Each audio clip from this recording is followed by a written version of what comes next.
single valued function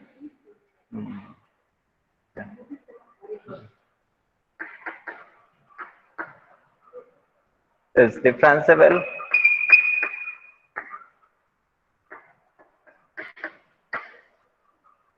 at point z naught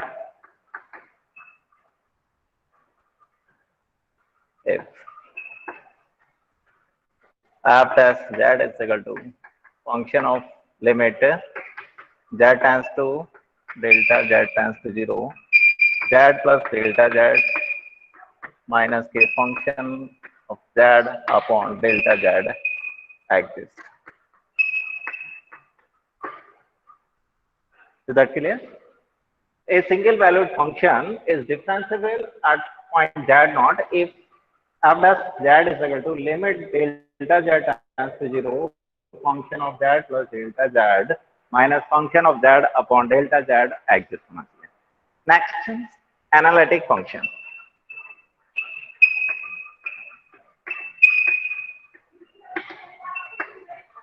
Analytic function, a function, a single valued function, a single valued function is called analytic function.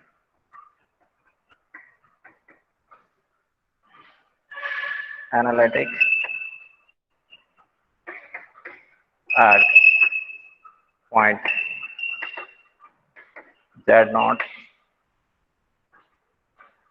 if it is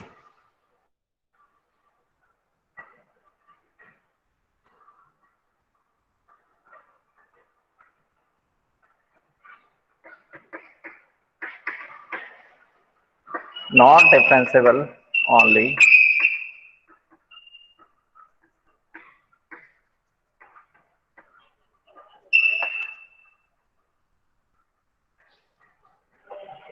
z naught. Also differentiable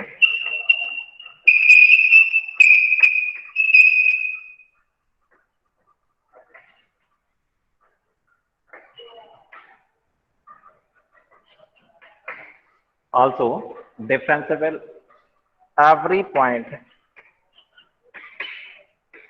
of some neighborhood point.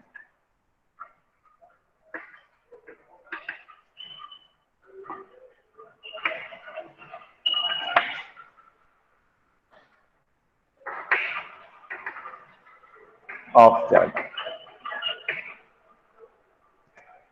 Analytic function, a function and which is single valued function and not differentiable at that point only z naught, and it is also the differentiable in the every point of some neighborhood. Next, necessary and sufficient condition. Necessary and sufficient condition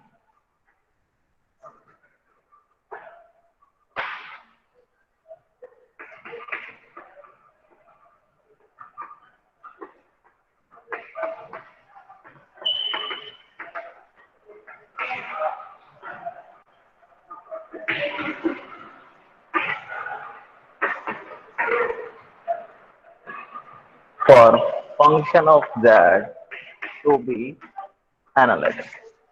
To be analytic.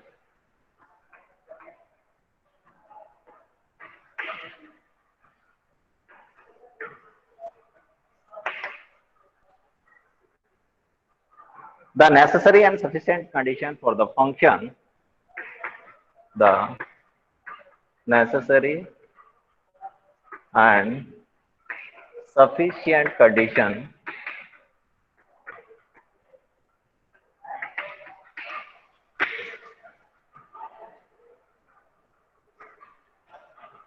for the function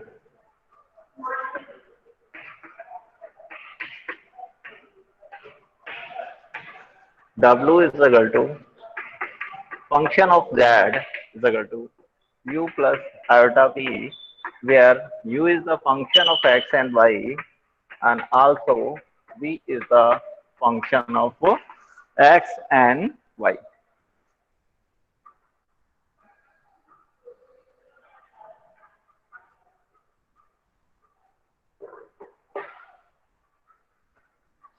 To be analytic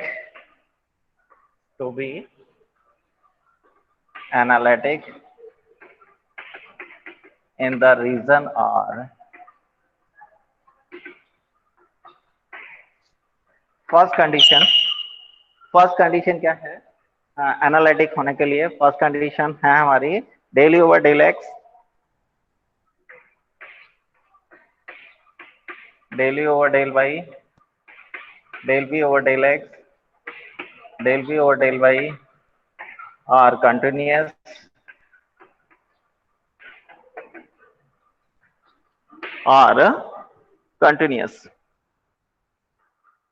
of x and y, of x and y.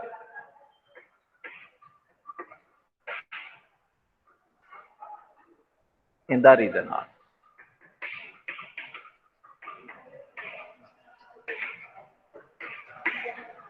Second condition, del u over del x is equal to del v over del y and del u over del y is equal to minus del v over del x, and which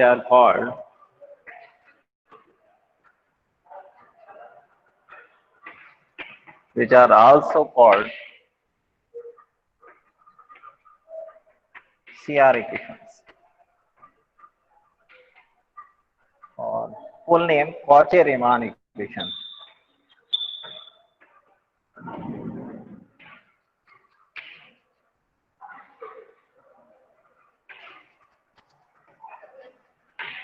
देखिएगा ये जो most important topic है ये prove कराने के लिए भी आता है, necessary and sufficient condition for function of that to be analytic.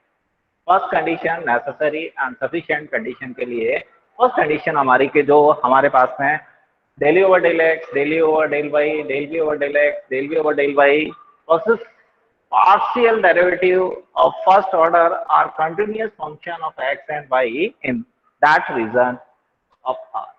Second condition, del u over del x is equal to minus del v over del y, and del u over del y is equal to minus k del v over del x, which are also called CR equation or Cauchy-Riemann equation. Is that clear, my dear student? यहाँ तक clear है? Hello, कुछ समझ नहीं आ रहा, board पे sir लिख रखे हो सर, क्लियर है सर? नहीं आ रहा समझ, नहीं समझ में आ रहा सर कुछ भी। देखो, नेसेसरी एंड सफिशिएंट कंडीशन, कोई भी एक फंक्शन है हमारा, फंक्शन ऑफ दैट, उसके लिए कंडीशन क्या है कि वो जो फंक्शन है वो एनालिटिक कब होगा, ठीक है? एनालिटिक कब होगा? पहली कंडीशन जो हमारे पास में है कि वो function w is equal to function of z के द्वारा हम रिप्रेजेंट करते हैं। कोई भी एक फंक्शन है, फंक्शन ऑफ कॉम्प्लेक्स वेरिएबल में मैंने आपको बताया है कि किसी भी फंक्शन को जो कि फंक्शन ऑफ कॉम्प्लेक्स वेरिएबल का एक फंक्शन है जिसको हम राइट डाउन करते हैं u प्लस के आयोटा v। u क्या है? u is the function of x and y है, v is also the function of x and y, v is also the function of x and y। किसी भी एक reason में हम check कर रहे हैं कि फंक्शन जो है एनालिटिक है या नहीं है, तो पहली कंडीशन क्या है कि सेटिस्फाई होनी चाहिए कि ये जो फंक्शन आ रहे हैं हमारे, पार्शियल डेरिवेटिव आ रहे हैं फर्स्ट ऑर्डर के, del you over del x, del you over del Y, del B over del x, del B over del y, कैसे होने चाहिए? कंटिन्यूअस फंक्शन होने चाहिए। कैसे फंक्शन होने चाहिए? कंटिन्यूअस होने चाहिए इन दैट रीजन, जो भी हम जिस रीजन में हम चेक कर रहे हैं, ठीक है? और x और y के लिए बात कर रहे हैं क्योंकि u क्या है? x और y का फंक्शन है, और v क्या है? v भी x और y का फंक्शन है हमारा। सेकंड कंडीशन है हमारी ये del you over del x किसके बराबर होना चाहिए? Del v over del y के बराबर होना चाहिए, और del you over del y किसके बराबर होना चाहिए? माइनस के del v over del x के बराबर होना चाहिए, जिनको हम बोलते हैं, इनको हम बोल देते हैं CR इक्वेशन शॉर्ट में, या फिर इन्हें बोलते हैं कॉची-रीमान इक्वेशन। यदि ये सेटिस्फाई हैं तो हम कह सकते हैं कि जो फंक्शन है वो हमारा कैसा है? एनालिटिक फंक्शन है। वो फंक्शन कैसा है हमारा? एनालिटिक फंक्शन है। Is that clear? यहां तक एनालिटिक क्लियर हुआ? मतलब सर? एनालिटिक का मतलब है कि ऐसा फंक्शन जो सिंगल वैल्यूड फंक्शन है और किसी एक पर्टिकुलर पॉइंट पर हम चेक कर रहे हैं, जैसे कि हम बात करें कि function of z is equal to 1 upon z minus 2। ये जो फंक्शन है z इज इक्वल टू 2 पे एनालिटिक नहीं है। z इज इक्वल टू 2 पर ये जो फंक्शन है वो एनालिटिक नहीं है, क्योंकि वो फंक्शन जो है ना डिफरेंशिएबल नहीं है z इज इक्वल टू 2 पे। क्लियर? यस भाई सर। मैं इसको डिफरेंशिएट करूं इस फंक्शन को, तो ये z इज इक्वल टू 2 पे डिफरेंशिएबल नहीं होगा। ठीक है? तो ऐसा फंक्शन जो कि डिफरेंशिएबल है उस पॉइंट पर, पर्टिकुलर पॉइंट की बात कर रहे हैं, एनालिटिक फंक्शन चेक कर रहे हैं किसी एक पर्टिकुलर पॉइंट पे। मैं कहूं z is equal to 3, z is equal to 3 पे, तो ये कैसा है?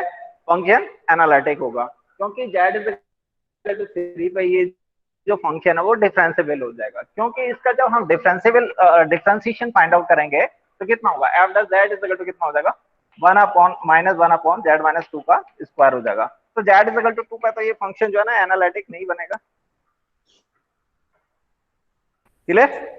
z इज इक्वल टू 2 पे ये जो फंक्शन है वो एनालिटिक नहीं होगा। एनालिटिक फंक्शन का मतलब है कि ऐसा फंक्शन जो कि सिंगल वैल्यूड फंक्शन है, z की प्रत्येक वैल्यू के लिए फंक्शन ऑफ z का मान जो मिलेगा वो सिंगल मिलेगा। ऐसा नहीं है कि डबल मिलेगा। डबल की बात करें तो जैसे कि हम बात करें फंक्शन ऑफ z है, यहाँ से जरा फंक्शन ऑफ z है, मैंने लिख दिया square of root of z। Square root of z का मतलब ये सिंगल वैल्यूड फंक्शन नहीं है। z की वैल्यूज के लिए फंक्शन ऑफ z की दो वैल्यूज मिलेंगी, एक पॉजिटिव और एक नेगेटिव। तो फंक्शन कैसा होना चाहिए? First of single valued function होना चाहिए। दूसरा फंक्शन कैसा, दूसरी कंडीशन क्या होनी चाहिए? वो डिफरेंशिएबल होना चाहिए उस पर्टिकुलर पॉइंट पे।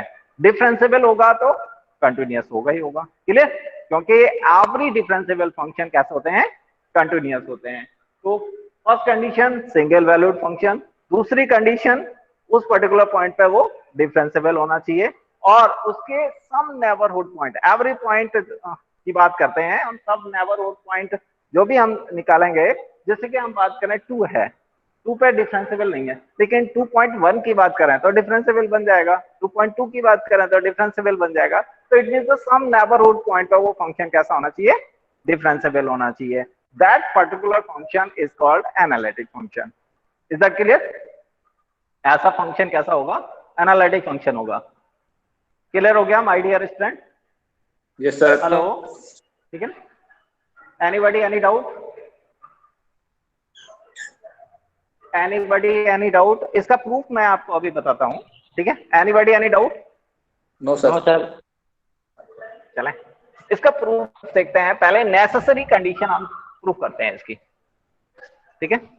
पहले हम करेंगे नेसेसरी कंडीशन।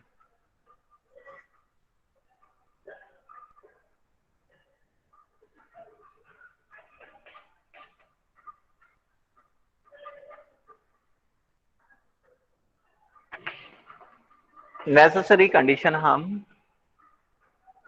ठीक है, नेसेसरी कंडीशन हमें चेक करनी है कि कंडीशन हमारी जो डेली ओवर डेल एक्स और डेली ओवर डेल वाई और हमारे पास में del we over del x and del we over del y कैसे हैं? कंटिन्यूअस फंक्शन है। तो कैसे करेंगे? लेट कर लिया हमने, let w is equal to function of z, let w is equal to function of z is equal to क्या है? u एक्स वाई प्लस में iota b x.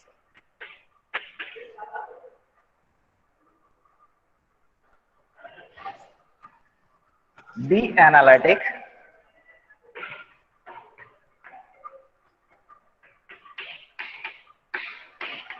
in the region R,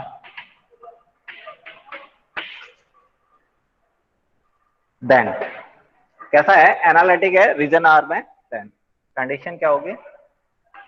भाई कोई भी एक फंक्शन है वो कैसा है? एनालिटिक है। जब एनालिटिक है तो उसका डिफरेंशिएशन क्या होगा? एग्जिस्ट करेगा। उसका डिफरेंशिएशन क्या करेगा? एग्जिस्ट करेगा। Then D W D Z या F dash Z exist in particular region. In किसमें? रीजन की बात कर रहे हैं,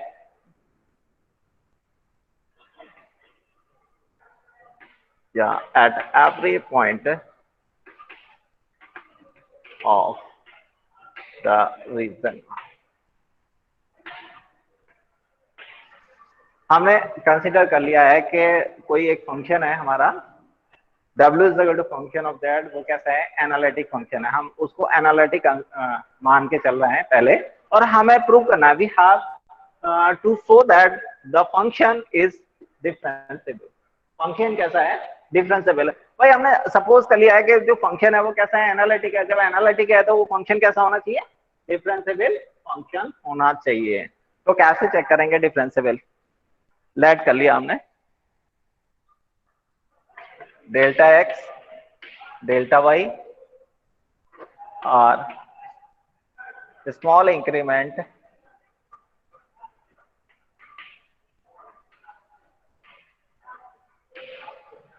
in x and y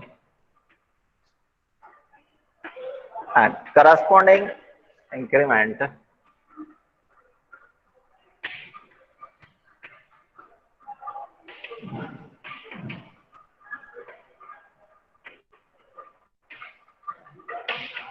in corresponding increments delta u, delta v and delta z in u, v and z respectively।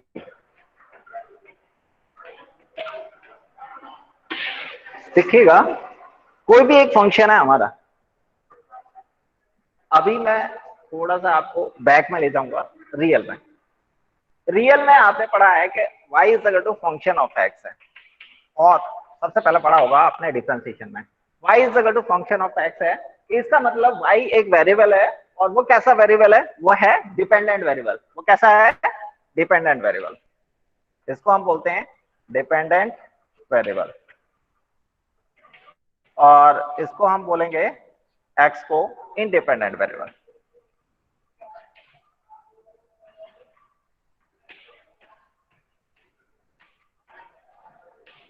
ठीक है, y is equal to क्या है, फंक्शन ऑफ x है। यदि x में कुछ भी चेंजेस आते हैं तो करस्पॉन्डिंग y में चेंजेस आएंगे। Is that clear? x में यदि कोई भी चेंजेस करते हैं, प्लस माइनस करते हैं हम x की वैल्यूज में, तो y की वैल्यू में भी चेंजेस आएंगे। Is that clear? दूसरा ये है कि फॉर एग्जांपल रियल लाइफ में बात करें हम कि और भी मैं बात करूं, सेल ऑफ कॉफी। कॉफी की जो सेल है, ठीक है, कॉफी की सेल है वो किस पर डिपेंड कर रही है, वेदर पर डिपेंड कर रही है। कॉफी की सेल जो है वो किस पर डिपेंड कर रही है, वेदर पे। Sale of coffee proportional to weather. सर्दियों में लोग जो है ना कॉफी ज्यादा पीते हैं, नहीं? तो कॉफी और चाय की जो सेल है किस पर डिपेंड कर रही है, वेदर पे। तो इसमें कुछ भी चेंजेस होगा, क्योंकि ये तो इंडिपेंडेंट है, इसमें कुछ भी चेंजेस होगा तो इसमें चेंजेस आएंगे। ऐसे यहाँ x क्या इंडिपेंडेंट है, और x में कुछ भी चेंजेस आ रहे हैं तो वो किस में चेंज करेगा, y में चेंज करेगा। बिल्कुल सेम कंडीशन यहाँ आ रही है। यहाँ हमारे पास में जो भी फंक्शन मिल रहा है वो 2 वेरिएबल्स का मिल रहा है। हमारे पास में जो फंक्शन है वो कितने हैं, 2 वेरिएबल्स का, x और y। u भी x और y पर डिपेंडेंट है, v भी क्या है, x और y पर डिपेंडेंट है। यदि मैं x में कुछ चेंजेस करता हूँ डेल्टा x, तो u भी में चेंज हो जाएगा डेल्टा u, v में भी चेंज हो जाएगा delta v। Delta y change होता है y में, तो भी डेल्टा u चेंज हो गया और डेल्टा v चेंज हो गया। इट मीन x और y में मैं चेंज करता हूँ तो u भी जो फंक्शन है x और y का, उसमें भी चेंजेस आ जाएंगे, और किसमें आ जाएंगे, z में भी चेंज आ जाएंगे। क्योंकि फंक्शन ऑफ z कहाँ डिपेंड है, u और v पे डिपेंड है। जब u और v में चेंज आएंगे तो z में भी चेंज आएंगे। तो z को मैंने लिख दिया कि वो डेल्टा z है। Is that clear? यहां तक क्लियर हो गया हो तो बता दीजिएगा। नहीं, यहां तक को डाउट? अब बात करते हैं डेरिवेटिव की। जैसे कि हमारे पास में रियल में हम लिखते थे y is equal to function of x है। x में हमने चेंज कर दिया, जैसे y plus delta y। x में चेंज किया था हमने डेल्टा x, तो y में डेल्टा y इंक्रीज हो गया था। तो डेल्टा वाई की वैल्यू कैसे निकाली थी हमने? डेल्टा वाई की वैल्यू निकाली थी इस इक्वेशन में से इस इक्वेशन को सबट्रैक्ट करने के बाद में। तो function of x plus delta x minus के फंक्शन ऑफ एक्स। क्लियर? अब इसमें मैंने डिवाइड कर दिया डेल्टा एक्स का, किसका? डेल्टा एक्स का। तो ये हो गया limit delta x tends to 0, यहाँ हो गया आपका limit delta x tends to 0, और इस पार्ट को हम राइट डाउन करते थे dy ओवर dx या फर्स्ट डिफरेंशियल कोफिशिएंट। क्या लिखते थे? First differential coefficient. इसको हम लिखते थे क्या? सर dy नीचे दिख ओवर। नहीं रहा। हाँ हाँ, यहाँ तक नीचे दिख का रहा नहीं है, दिख रहा यहाँ तक दिख रहा है ना? डेल डेल भाई नहीं दिख रहा? अच्छा चलो कोई नहीं, सर, ये ये दिख स्टेप रहा नहीं है। दिख रहा। यहाँ तक दिख रहा है ना? यस यहाँ सर, तक तो दिख रहा है ना? y प्लस डेल्टा हाँ, y is equal to yes, function x sir. Plus delta x, ठीक है ना? यस सर, अब ये हम दिख क्या कर रहे हैं कि इस इक्वेशन को फर्स्ट डाल रहे हैं और इसको सेकंड डाल रहे हैं सपोज, ठीक है? तो डेल्टा y की वैल्यू निकालनी है। तो डेल्टा y की वैल्यू कैसे मिलेगी इस इक्वेशन में? तो इसको सब्ट्रैक्ट करेंगे आप, तो y से y कैंसिल आउट हो जाएगा, इधर आपको मिलेगा डेल्टा y। क्लियर? क्या मिलेगा आपको? Delta y। इसमें से इसको सब्ट्रैक्ट करेंगे तो function of x plus delta x minus के फंक्शन ऑफ x, इतना ही मिलेगा ना भाई। ये जो फंक्शन है वो क्या है? Mix function, x plus delta x, x में इंक्रीज हो रहा है, ये फंक्शन ऑफ x का है। क्लियर? डेल्टा x से डिवाइड करता हूं मैं इसमें, तो वैल्यू मिलती है हमें function of x plus delta x minus function of x upon delta x। और इसमें लिमिट कंसीडर कर लें, क्योंकि डेल्टा x क्या था हमारा? स्मॉल इंक्रीमेंट था। इस पार्ट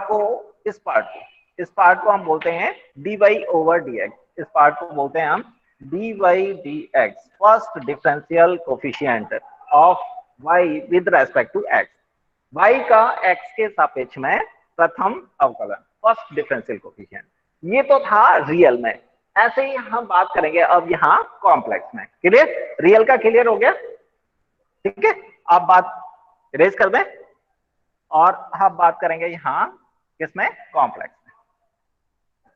कॉम्प्लेक्स में बात करेंगे तो नो, इन कॉम्प्लेक्स में dw upon dz is equal to क्या होगा? f dash z is equal to limit delta z tends to 0 function of z plus delta z minus के function of z upon delta z।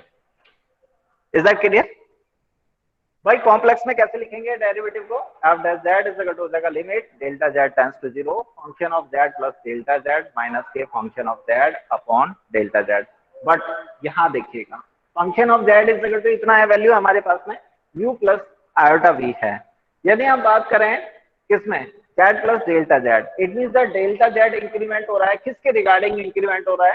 Del u और del v। u में भी increment हो रहा है और v में भी इंक्रीमेंट हो रहा है। तो कैसे राइट डाउन करेंगे डेल्टा z वाली पार्ट को? हाँ जी,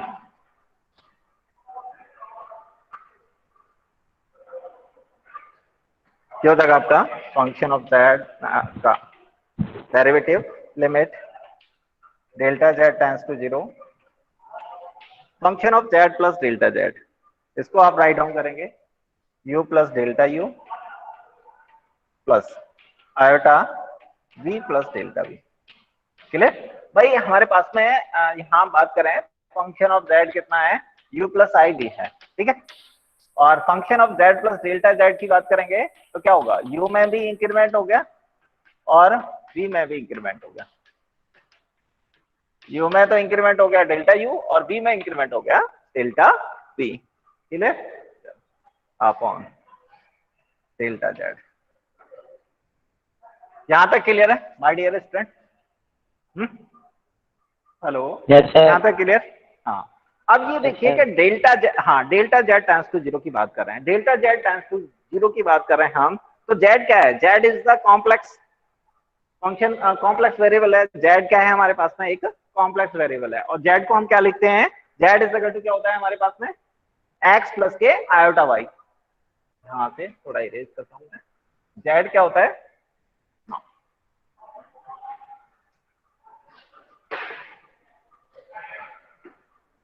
We know that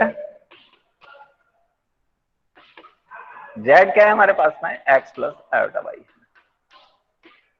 10 delta z is equal to कितना हो जाएगा, delta x plus iota delta y हो जाएगा, delta z is equal to delta x plus के आयोटा डेल्टा वाई हो जाएगा। इट मींस जेड क्या है हमारे पास में, फंक्शन ऑफ टू वेरिएबल्स का है। ये मेरे पास में जेड है, जेड को रिप्रेजेंट करने के लिए मुझे कितनी एक्सेस चाहिए, 2 एक्सेस चाहिए। इस जेड को रिप्रेजेंट करने के लिए मुझे क्या चाहिए, 2 एक्सेस चाहिए, क्योंकि जेड क्या है, एक ऑर्डर पेयर फॉर्म में है। मैंने यहाँ जेड रिप्रेजेंट किया एक्स वाई, ठीक है। यदि जेड टेंस टू 0 है, जेड कैसा है, टेंस टू 0 है, तो इट मींस एक्स 0 हो सकता है, वाई भी 0 हो सकता है, इस डायरेक्शन में 0 और इस डायरेक्शन में 0, मतलब एक्स एक्सिस के अलोंग 0 और वाई एक्सिस के अलोंग 0। दो कंडीशन हमारी इरेज होंगी, यहाँ 2 केस इरेज हो सकते हैं हमारे पास में। वैसे तो 3 केस भी इरेज हो सकते हैं कि हम जेड को 0 ले रहे हैं किस किस अलोंग डायरेक्शन में, एक तो एक्स एक्सिस के डायरेक्शन में और एक वाई एक्सिस के डायरेक्शन में और एक y is equal to m x के डायरेक्शन में, ठीक है। और इससे रिलेटेड जब क्वेश्चन सॉल्व कराएंगे तो और क्लियर हो जाएगा। वाई इज इक्वल टू कितना है, एम एक्स की डायरेक्शन में, और y is equal to m x यहाँ भी हो सकता है, यहाँ भी, यहाँ भी, यहाँ भी, कहीं भी हो सकता है। Y is equal to m x की डायरेक्शन में और एक एक्स की डायरेक्शन में, एक वाई की डायरेक्शन में, ठीक है। तो पहले हम बात करते हैं along x axis. Along x axis में बात करेंगे तो क्या होगा,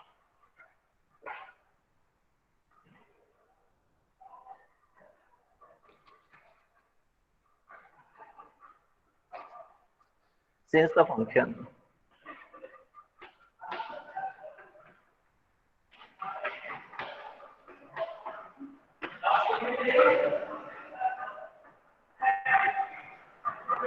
along x-axis, along x-axis it means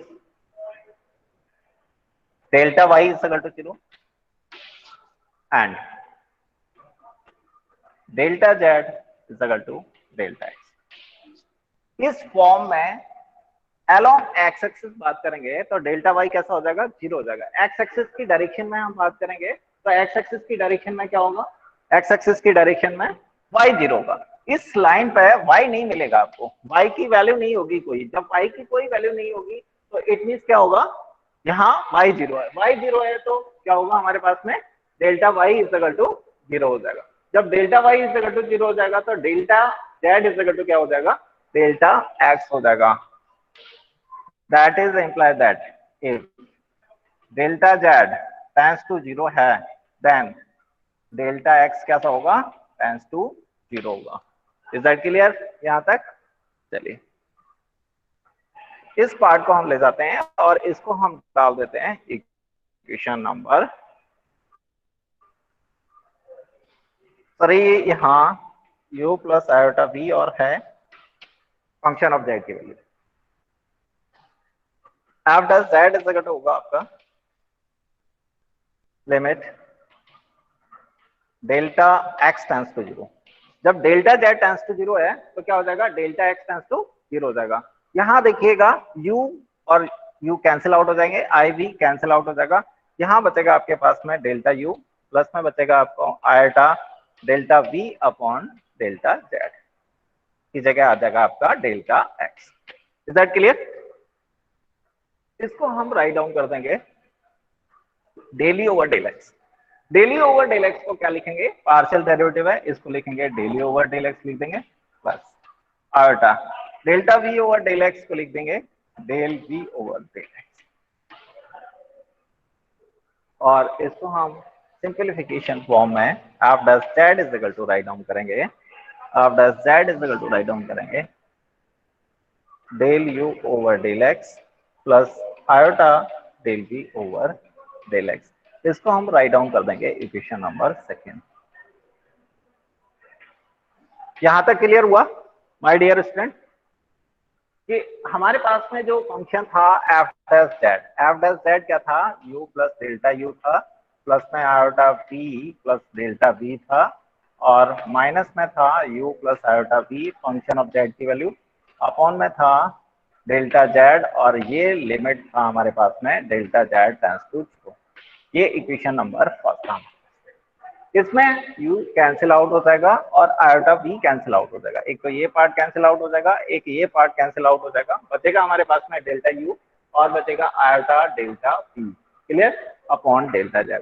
अब हम बात कर रहे हैं अलोंग x एक्सिस की बात कर रहे हैं। Since the function along x axis delta y is equal to 0, जब डेल्टा y इक्वल टू 0 है तो delta z is equal to क्या होगा, डेल्टा x हो जाएगा। यहाँ इसमें पुट करेंगे delta y is equal to 0, तो क्योंकि x एक्सिस की डायरेक्शन में y में कोई भी इंक्रीमेंट नहीं होगा, जब कोई भी इंक्रीमेंट नहीं होगा तो डेल्टा y 0 हो जाएगा।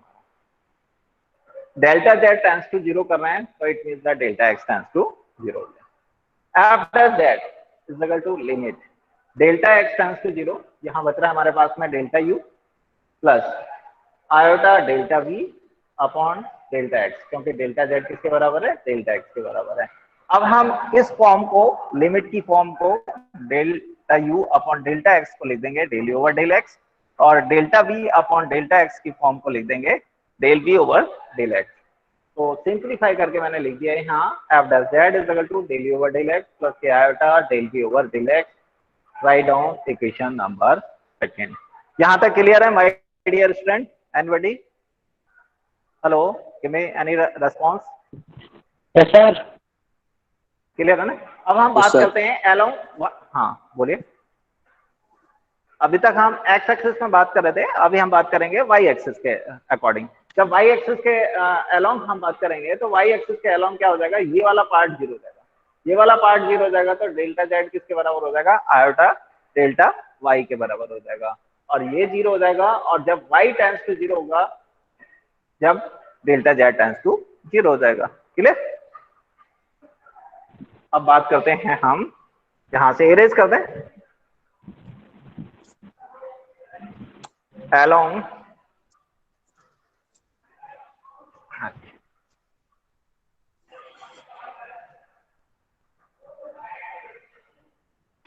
now along y-axis,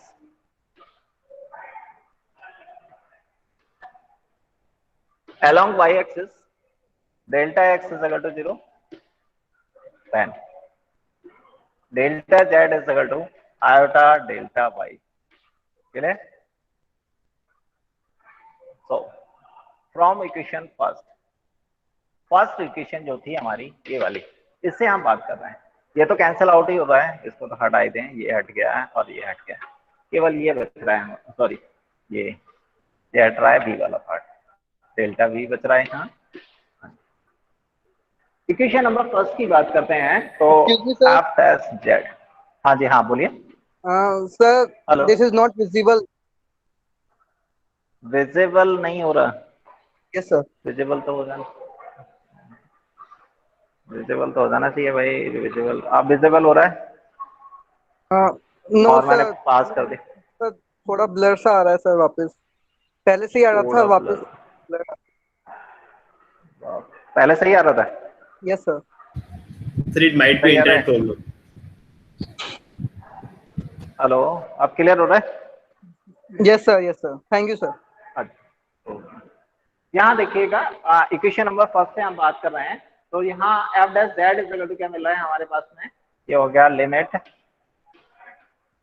यहाँ देखिए delta z is equal to delta y है, और यहाँ से आप एक चीज और नोट कर लें कि डेल्टा जेड टेंड्स टू 0 है, then delta Y tends to 0। अब यहाँ हो गया limit delta z tends to 0 था और डेल्टा जेड टेंड्स टू 0, अब क्या हो गया हमारे पास में, अलोंग हम वाई एक्सिस में बात करते हैं तो डेल्टा वाई टेंड्स टू 0 हो गया। यहाँ हमारे पास में क्या है, डेल्टा यू है, डेल्टा यू राइट डाउन किया हमने, प्लस में आयोटा डेल्टा वी है अपॉन, अब हमारे पास में ये वैल्यू क्या है, डेल्टा जेड, और डेल्टा जेड किसके बराबर है, यहाँ हमारे पास में आयोटा डेल्टा वाई के बराबर है। क्लियर? इसको डिवाइड कर दें, यहाँ तो आयोटा खत्म हो जाएगा, यहाँ आयोटा का ऊपर नीचे मल्टीप्लाई करेंगे तो माइनस में आ जाएगा आयोटा, है ना। After Z is equal to होगा limit delta Y tends to 0, और ये हो जाएगा आपका माइनस में iota delta U upon delta Y, plus में हो जाएगा आपका delta V upon delta Y. क्योंकि इस पार्ट में हमने आयोटा का ऊपर नीचे मल्टीप्लाई कर दिया, नीचे मल्टीप्लाई करेंगे तो आयोटा स्क्वायर हो जाएगा और आयोटा स्क्वायर की वैल्यू -1 हो जाएगी, ऊपर वाला आयोटा बचेगा हमारा। क्लियर? अब देखिएगा इस सेकंड इक्वेशन की हमें जरूरत पड़ेगी, तो सेकंड इक्वेशन को हम लिख लेते हैं यहाँ पहले। F dash Z is equal to है हमारे पास में del you over del X plus में iota del we over del x, ये है हमारे पास में इक्वेशन नंबर सेकंड। हाँ जी,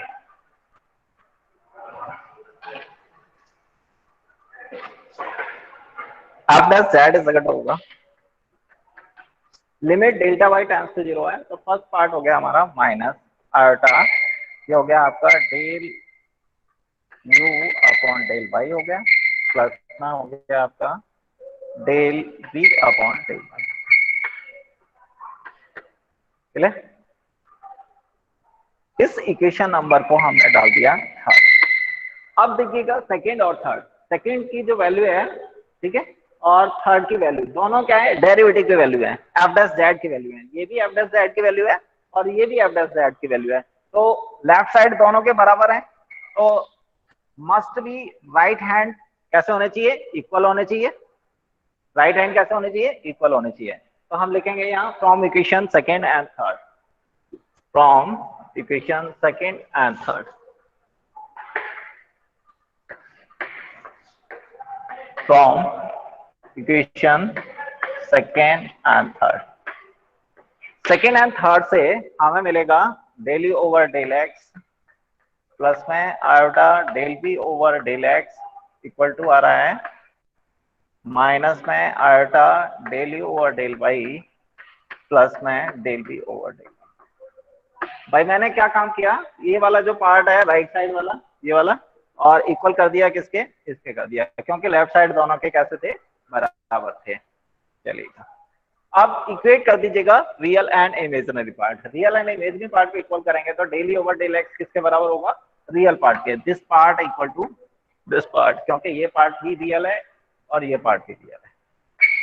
यहां लिख देंगे equating real and imaginary part.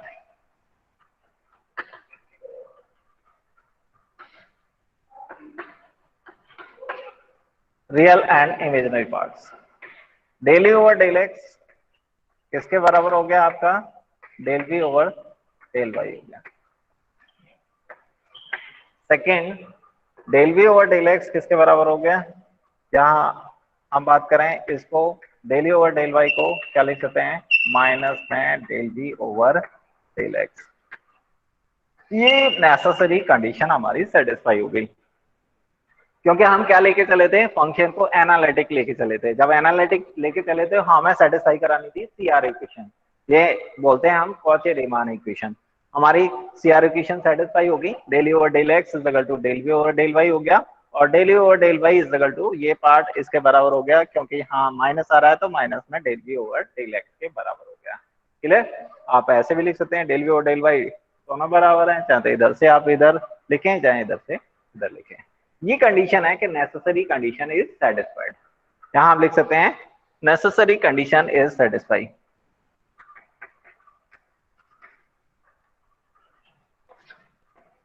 Necessary condition is satisfied.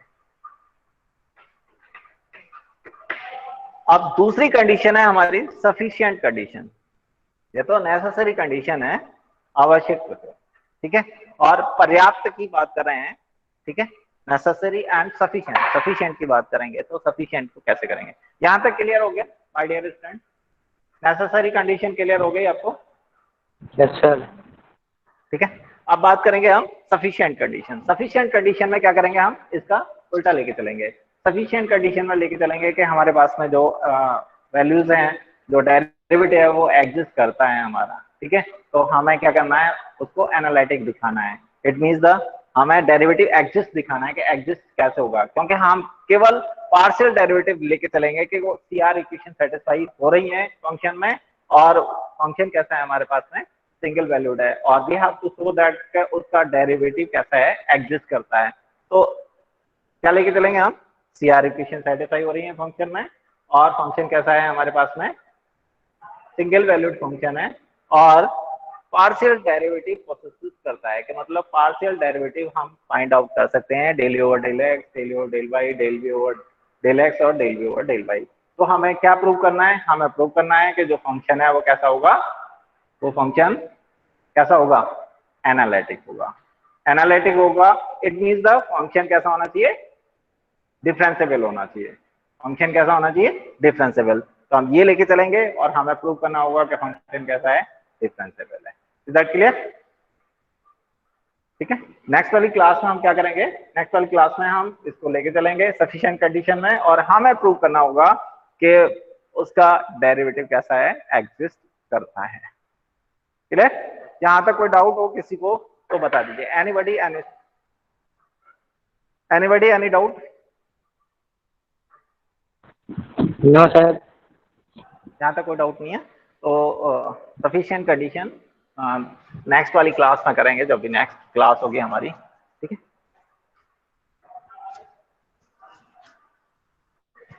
तो उसके लिए मैं थोड़ा सा आपको एक हिंट बता देता हूँ क्या पढ़ना है आपको। उसके लिए आपको टेलर सीरीज, ये वाली टेलर एक्सपेंशन,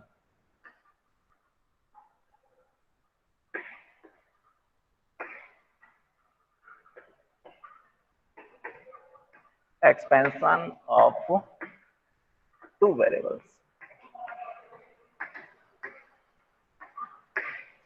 ठीक है, इसका यूज करेंगे हम। ये थोड़ा आपने पढ़ा है, फर्स्ट ईयर में ही पढ़ा है टेलर सीरीज का expansion, one variable and two variable. तो टू वेरिएबल्स वाला जो एक्सपेंशन है वो थोड़ा सा पढ़े हैं आप, और फिर उसके बाद में नेक्स्ट क्लास हम लेंगे। Okay okay, thank you.